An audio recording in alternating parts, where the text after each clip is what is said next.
திருக்குறள் உலக பொதுமறை வாழ்வியல் கலை திருவள்ளுவர் அருளியது. வீடியோ படைப்பு தியாகராஜுலு காஞ்சி. அறத்துப்பால். அதிகாரம் 5 இல்வாழ்க்கை. அதிகாரம் 5 இல்வாழ்க்கை டொமெஸ்டிக் லைஃப். திருக்குறள் 41 இருந்து 50 வரை. திருக்குறள் 41 இல்வாழ்வான் என்பான் இயல்புடைய மூவர்க்கும் நல்லாற்றின் நின்ற துணை. முன்னுரை. இல்லறத்தில் வாழ்பவன் என்பவன் சமூகத்தில் இருக்கும் பிற வாழ்வியல் நிலைகளில் உள்ளவர்களுக்கும் எவ்வாறு ஆதாரமாக விளங்குகிறான் என்பதை வள்ளுவர் இக்குறளில் விளக்குகிறார். உரை விளக்கம். இல்வாழ்க்கையில் வாழ்பவன் என்று சொல்லப்படுபவன் அறநெறியின் இயல்புடைய மூவகையினருக்கும் பிரம்மச்சரியம், வானப்பிரஸ்தம், சந்நியாசம் உடையோர்க்கு அல்லது பெற்றோர், மனைவி, மக்கள் ஆகியோர்க்கு நல்வழியில் நிலைத்து நின்று உதவி செய்யும் துணையாவான். Summary.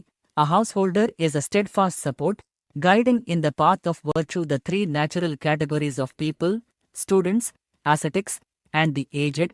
விரிவான பகுப்பாய்வு. இயல்புடைய மூவர். இதற்கு உரையாசிரியர்கள் இருவகையான விளக்கம் தருகிறார்கள். பரிமேலழகர் கூற்றுப்படி இல்லறத்திற்கு புறம்பான 3 நிலைகளில் உள்ளவர்கள் மாணவர், பிரம்மச்சாரி, காட்டில் வாழ்பவர், வானப்பிரஸ்தர், துறவி, சந்நியாசி. மற்றொரு விளக்கத்தின்படி பெற்றோர், துணைவி, பிள்ளைகள் ஆகிய மூவர் நல்லாற்றின் நின்ற துணை. அவர்கள் தங்களின் கடமைகளை செம்மையாகச் செய்ய இந்த இல்லறத்தான் நல்வழியில் நின்று பொருள் தந்து உணவு தந்து துணையாக இருக்க வேண்டும். கருத்து மையக் கருத்து. இல்வாழ்வான் என்பவன் சுயநலமாக வாழ்பவன் அல்லன். அவன் சமூகத்தின் பிற 3 பிரிவினரையும் தாங்கும் தூண்டு. விளக்கம். துறவிகளும் மாணவர்களும் தனியாக பொருள் ஈட்டுவதில்லை. அவர்கள் தங்கள் கடமைகளிலும் ஞானத் தேடலிலும் மட்டுமே கவனம் செலுத்துவர். இல்லறத்தான் அறவழியில் பொருள் ஈட்டி அவர்களுக்கு உணவும் ஆதரவும் வழங்காவிட்டால் சமூகத்தின் ஆன்மீக மற்றும் அறிவுசார் வளர்ச்சி தடைப்படும். எனவே இல்லறம் என்பது ஒரு சமூக கடமையு. தத்துவ பகுப்பாய்வு. இல்லறம் என்பது தனிமனித இன்பத்திற்கான தளம் மட்டுமல்ல, அது ஒட்டுமொத்த சமூக சமநிலையை காக்கும் ஒரு தர்மம், அறம். பிறருக்காக வாழும் போது இல்லறம் முழுமையடைகிறது என்ற தத்துவத்தை இது உணர்த்துகிறது. திருக்குறள் 42 துறந்தார்க்கும் துவாதவர்க்கும் இறந்தார்க்கும் இல்வாழ்வான் என்பான் துணை. முன்னுரை. இல்லறத்தான் ஆதரவற்றவர்களுக்கும் வறியவர்களுக்கும் எவ்வாறு அடைக்கலமாக திகழ்கிறான் என்பதை விவரிக்கிறது. உரை விளக்கம். பற்றுகளை துறந்த துறவிகளுக்கும் வறுமையால் உணவு இல்லாத ஏழைகளுக்கும் ஆதரவற்று தன்னிடம் வந்து இறந்தவர்களுக்கும் அல்லது அனாதையாக இறப்பவர்களுக்கும் இல்லறம் நடத்துபவனே சிறந்த துணையாவான். Summary. The householder is the true friend and support to ascetics, the destitute, and the helpless dead. விரிவான பகுப்பாய்வு. துறந்தார் உலக சுகங்களை வேண்டி துறந்தவர்கள். துவாதவர் வறுமையினாலும் இயலாமையினாலும் நுகரும் தன்மையற்ற எளியவர்கள். இறந்தார் ஆதரவின்றி தன்னிடம் வந்து அடைக்கலமாகி இறந்தவர்கள் அல்லது பசியால் எல்லை கடந்து வருந்துவோர். கருத்து மையக்கருத்து. சமூகத்தில் யாரெல்லாம் தங்களுக்கு தாங்களே உதவி கொள்ள முடியாத நிலையில் இருக்கிறார்களோ அவர்களுக்கெல்லாம் இல்லறத்தானே பாதுகாப்பு. விளக்கம். துறவிகளுக்கு உணவளிப்பதும் ஏழைகளின் பசிப்பிணியை போக்குவதும் ஆதரவற்று இறப்போரின் இறுதிக் கடன்களை செய்வதும் இல்லறத்தானின் தார்மீக கடமைகளாகும். இவர்களைக் காப்பது இல்லறத்தின் இன்றியமையாத பண்பாகும். தத்துவ பகுப்பாய்வு. மனிதநேயமே இல்லறத்தின் அடிப்படை தத்துவம். பிரபஞ்சத்தில் உள்ள அனைத்து உயிர்களுடனும் தன்னை தொடர்புபடுத்திக் கொண்டு கருணையோடு வாழும் வாழ்வே உண்மையான ஆன்மீக வாழ்வு என்பதை இது காட்டுகிறது. திருக்குறள் 43 தென்புலத்தார் தெய்வம் விருந்தொக்கல் தானென்றாங்கு. ஐம்புலத்தாறு ஓம்பல் தலை. முன்னுரை. ஒரு மனிதன்தான் ஈட்டும் பொருளைக் கொண்டு செய்ய வேண்டிய 5 முக்கிய கடமைகளை பஞ்சயஜ்யம் போன்றவற்றை வள்ளுவர் இதில் பட்டியலிடுகிறார். உரை விளக்கம். இறந்து போன முன்னோர்கள், தெய்வம், புதிய விருந்தினர்கள், சுற்றத்தார்கள், தான் ஆகிய 5 இடங்களிலும் அறநெறி வழுவாமல் கடமைகளை செய்து காப்பதே சிறந்த இல்லற வாழ்வாகும். Summary. It is the paramount duty of a householder to serve 5 groups: ancestors, gods, guests, relatives, and oneself. விரிவான பகுப்பாய்வு. தென்புலத்தார் மறைந்த முன்னோர்கள், பித்ருக்கள், தெய்வம், இயற்கை அல்லது கடவுள், விருந்து, புதியதாக இல்லம் தேடி வரும் அதிதிகள். ஒக்கல் தன்னைச் சுற்றியுள்ள உறவினர்கள் மற்றும் சுற்றத்தார், தான், தனது குடும்பம் மற்றும் தன் உடலையும் ஆன்மாவையும் காப்பது. கருத்து மையக் கருத்து: மனிதன் என்பவன் கடமைகளின் கூட்டுத்தொகை. இந்த ஐவகை கடமைகளையும் சமமாக பேணுவது இல்லறத்தின் நோக்கம். விளக்கம்: நன்றி உணர்வோடு முன்னோர்களை நினைப்பது, இறைவனை வணங்குவது, பசியோடு வருவோரை உபசரிப்பது, உறவினர்களுக்கு கஷ்ட காலத்தில் உதவுவது, தன் குடும்பத்தைக் காப்பது என 5 வழிகளிலும் பொருளை செலவிட வேண்டும். இதை விடுத்து தனக்கே என சேர்த்து வைப்பது இல்லறமாகாது. தத்துவ பகுப்பாய்வு: மனிதன் சமூகத்தோடு பிணைக்கப்பட்டுள்ளான். கடந்த காலம், முன்னோர்கள், நிகழ்காலம், சுற்றம், விருந்து, தான் மற்றும் பிரபஞ்ச சக்தி, தெய்வம் ஆகிய எல்லாவற்றிற்கும் மனிதன் கடமைப்பட்டிருக்கிறான் என்ற சமநிலை கோட்பாட்டை இன்டர்கனெக்டட்னஸ் பேசுகிறது. திருக்குறள் 44. பழியஞ்சி பாத்தோன் உடைத்தாயின் வாழ்க்கை வழியஞ்சல் எஃகான்றும் இல். முன்னுரை: அறவழியில் வாழ்ந்து பிறருடன் பகிர்ந்துண்ணும் குடும்பத்தின் தலைமுறை எவ்வாறு சிறந்து விளங்கும் என்பதை கூறுகிறது. உரை விளக்கம்: பழிச்சொற்களுக்கு அஞ்சி தான் ஈட்டிய பொருளை பிறருக்கும் பகிர்ந்து கொடுத்து உண்ணும் பண்பு கொண்டவனுடைய வாழ்க்கை அவனுடைய தலைமுறை அழியாமல் எக்காலத்திலும் சிறந்து விளங்கும். Summary: The lineage of a householder who fears sin and shares his food with others will never become extinct. விரிவான பகுப்பாய்வு: பழியஞ்சி தவறான வழியில் பொருள் ஈட்ட அஞ்சுதல். பாத்தோன் பகுத்து உண், பகிர்ந்து உண்ணுதல். வழியஞ்சல் இல், அவரது வம்சம் அல்லது சந்ததி ஒருபோதும் தடையின்றி தொடரும். கருத்து மையக் கருத்து: நேர்மையான சம்பாத்தியமும் தர்ம சிந்தனையும் ஒரு குடும்பத்தின் சந்ததியை தலைமுறையாக காப்பாற்றும். விளக்கம்: தவறான வழியில் சம்பாதித்தால் பழி வரும். அப்படி இல்லாமல் அறவழியில் சம்பாதித்து அதை தனியே உண்ணாமல் ஏழைகளுக்கும் பகிர்ந்தளித்து வாழும் இல்லறத்தானின் குடும்பத்திற்கு சமூகத்தின் ஆசியும் இறைவனின் அருளும் கிடைக்கும். இதனால் அவரது வம்சம் தழைத்தோங்கும். தத்துவ பகுப்பாய்வு: கர்மா அல்லது வினை கோட்பாட்டின்படி ஒருவன் செய்யும் நற்செயல்கள் பகிர்ந்துண்ணுதல் அவரது சந்ததியினருக்கு புண்ணியமாக மாறி அவர்களை காக்கும் என்ற ஆன்மீக உண்மையை இது உணர்த்துகிறது. திருக்குறள் 45. அன்பும் அறனும் உடைத்தாயின் இல்வாழ்க்கை பண்பும் பயனும் அது. முன்னுரை: இல்வாழ்க்கையின் இலக்கணத்தையும் அதன் இறுதிப் பயனையும் மிக எளிமையாகவும் ஆழமாகவும் இக்குறளில் வள்ளுவர் வரையறுக்கிறார். உரை விளக்கம்: ஒருவருடைய இல்லற வாழ்க்கை அன்பும் அறநெறியும் கொண்டு விளங்குமானால் அந்த அன்பே அந்த வாழ்க்கையின் பண்பாகும், அந்த அறமே அதன் பயனாகும். Summary: If a domestic life is filled with love and virtue, love is its quality and virtue is its reward. விரிவான பகுப்பாய்வு: அன்பு குடும்ப உறுப்பினர்களிடமும் உலக உயிர்களிடமும் காட்டும் பாசம் பண்பு. அரண் கடமைகளை சரியாகச் செய்யும் நீதிநெறி. பயன் பண்பும் பயனும். அன்பாக இருப்பதுதான் இல்லறத்தின் அழகு, பண்பு. அதன் மூலம் அறம் வளர்ப்பதுதான் அதன் நோக்கம், பயன்.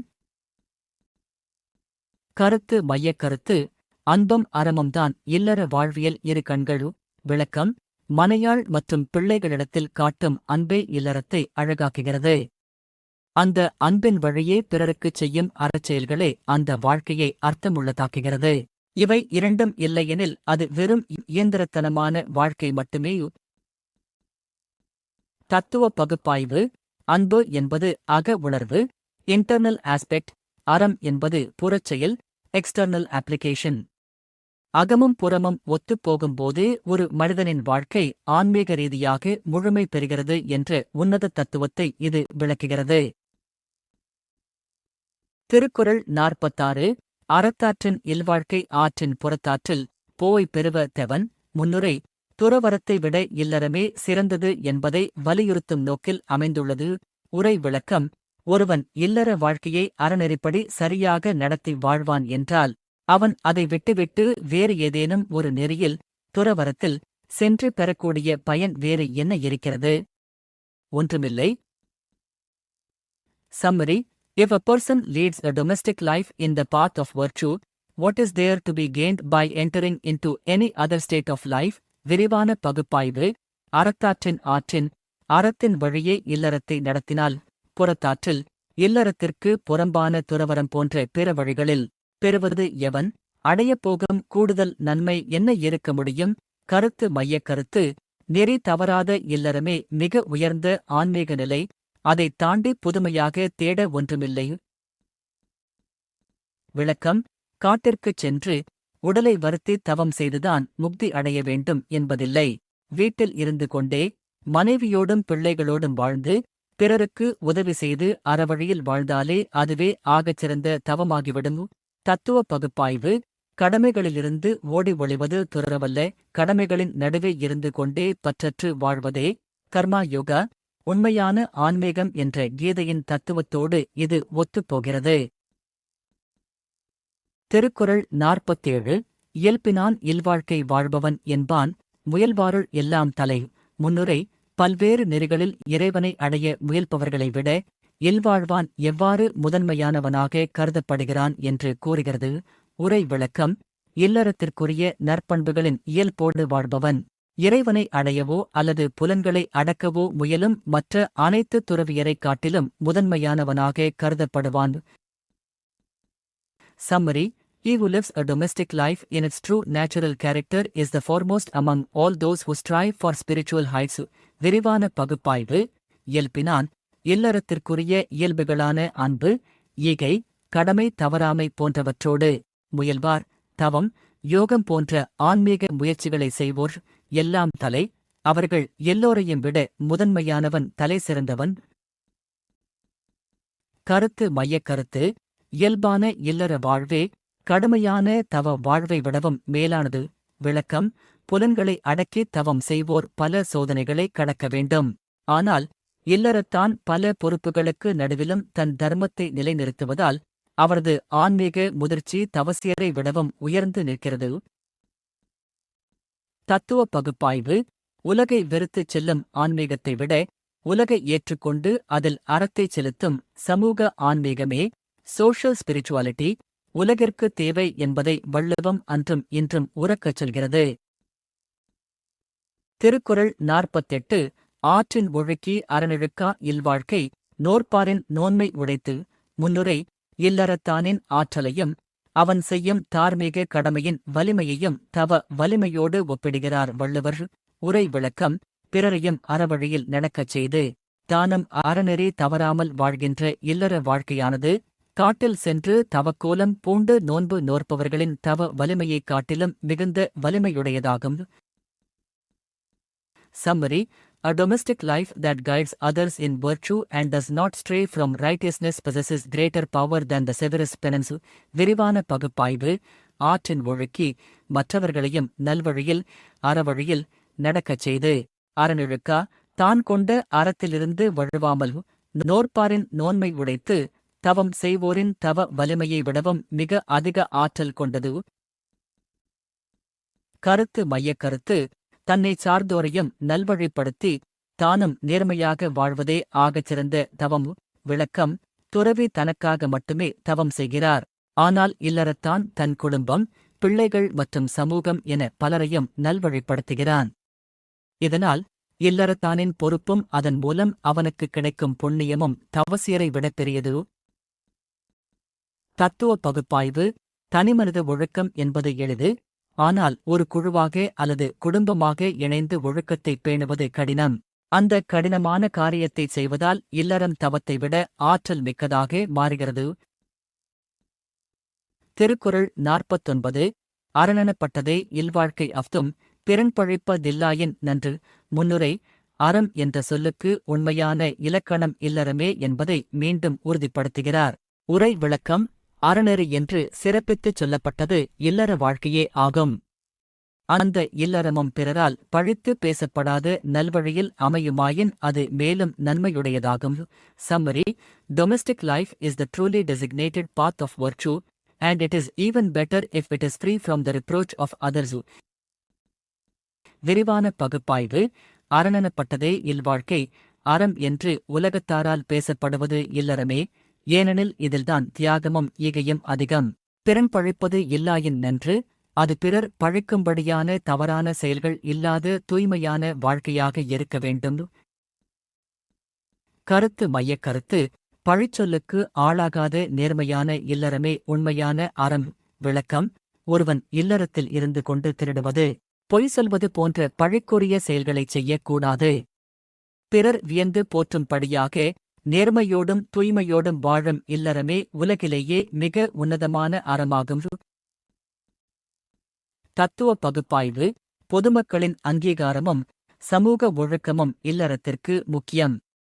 சமுதாயத்தோடு முரண்படாமல் பழிக்கு அஞ்சி வாழும் வாழ்வே ஆன்மீக பெருவாழ்வின் அடித்தளம். திருக்குறள் 50. வையத்துள் வாழ்வாங்கு வாழ்பவன் வானுரையும் தெய்வத்துள் வைக்கப்படும். முன்னுரை. இல்லற வாழ்க்கை முறையின் உச்சகட்ட பயனாக மனிதன் எவ்வாறு தெய்வ நிலைக்கு உயர்கிறான் என்று கூறி இந்த அதிகாரத்தை நிறைவு செய்கிறார் வள்ளுவர். உரை விளக்கம். இந்த உலகத்தில் வாழ வேண்டிய அறநெறிப்படி முறையாக வாழ்ந்து காட்டுபவன் விண்ணுலகில் வாழ்கின்ற தேவர்களுள் ஒருவனாக வைத்து மதிக்கப்படுவான். அதாவது மனிதனாக பிறந்தாலும் தெய்வமாகவே கருதப்படுவான். Summary. He who lives his earthly life in the right and ideal way will be stationed among the gods who dwell in heaven.